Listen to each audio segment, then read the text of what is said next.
شروع اللہ کا نام لے کر جو بڑا مہربان نہایت رحم والا ہے۔ نون، قلم کی اور جو کچھ لکھنے والے لکھتے ہیں اس کی قسم کہ اے پیغمبر صلی اللہ علیہ وآلہ وسلم، تم اپنے پروردگار کے فضل سے دیوانے نہیں ہو، اور بے شک تمہارے لیے بے انتہا اجر ہے، اور یقیناً تم اخلاق کے اعلی مرتبے پر ہو۔ سو ان قریب تم بھی دیکھ لو گے اور یہ کافر بھی دیکھ لیں گے کہ تم میں سے کون دیوانہ ہے۔ تحقیق تمہارا پروردگار اس کو بھی خوب جانتا ہے جو اس کے رستے سے بھٹک گیا، اور ان کو بھی خوب جانتا ہے جو سیدھے رستے پر چل رہے ہیں۔ تو تم جھٹلانے والوں کا کہا نہ ماننا۔ یہ لوگ چاہتے ہیں کہ تم نرمی اختیار کرو تو یہ بھی نرم ہو جائیں، اور کسی ایسے شخص کے کہے میں نہ آ جانا جو بہت قسمیں کھانے والا ہے، ذلیل ہے، شرارت سے اشارے کرنے والا، لگائی بجھائی کرنے والا، مال دینے میں بڑا بخیل، حد سے بڑھا ہوا بدکار، سخت خو، اور اس کے علاوہ بدذات ہے، اس سبب سے کہ مال اور بیٹے رکھتا ہے۔ جب اس کو ہماری آیتیں پڑھ کر سنائی جاتی ہیں تو کہتا ہے کہ یہ اگلے لوگوں کے افسانے ہیں، ہم ان قریب اس کی اونچی ناک پر داغ لگائیں گے۔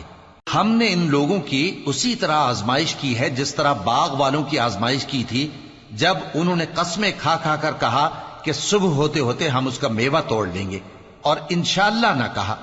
سو وہ ابھی سو ہی رہے تھے کہ تمہارے پروردگار کی طرف سے راتوں رات اس پر ایک آفت پھر گئی، تو وہ ایسا ہو گیا جیسے کٹی ہوئی کھیتی۔ پھر جب صبح ہوئی تو وہ لوگ ایک دوسرے کو پکارنے لگے کہ اگر تم کو کاٹنا ہے تو اپنی کھیتی پر سویرے ہی جا پہنچو۔ سو وہ چل پڑے اور آپس میں چپ کے کہتے جاتے تھے کہ آج وہاں تمہارے پاس کوئی فقیر نہ آنے پائے، اور کوشش کے ساتھ سویرے ہی جا پہنچے، گویا پیداوار پر قادر ہیں۔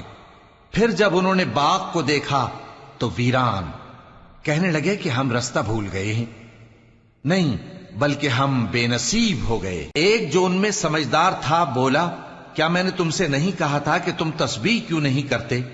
دوسرے کہنے لگے کہ ہمارا پروردگار پاک ہے، بے شک ہم ہی قصوروار تھے۔ پھر لگے ایک دوسرے کی طرف رخ کر کے ملامت کرنے، کہنے لگے ہائے شامت، ہم ہی حد سے بڑھ گئے تھے، امید ہے کہ ہمارا پروردگار اس کے بدلے میں ہمیں اس سے بہتر باغ عنایت کرے۔ ہم اپنے پروردگار کی طرف رجوع کرتے ہیں، دیکھو عذاب یوں ہوتا ہے، اور آخرت کا عذاب سب سے بڑھ کر ہوگا، کاش یہ لوگ جانتے ہوتے۔ پرہیزگاروں کے لیے ان کے پروردگار کے ہاں نعمت کے باغ ہیں۔ کیا ہم فرما برداروں کو نافرمانوں کی طرح نعمتوں سے محروم کر دیں گے؟ تمہیں کیا ہو گیا ہے؟ کیسی تجویزیں کرتے ہو؟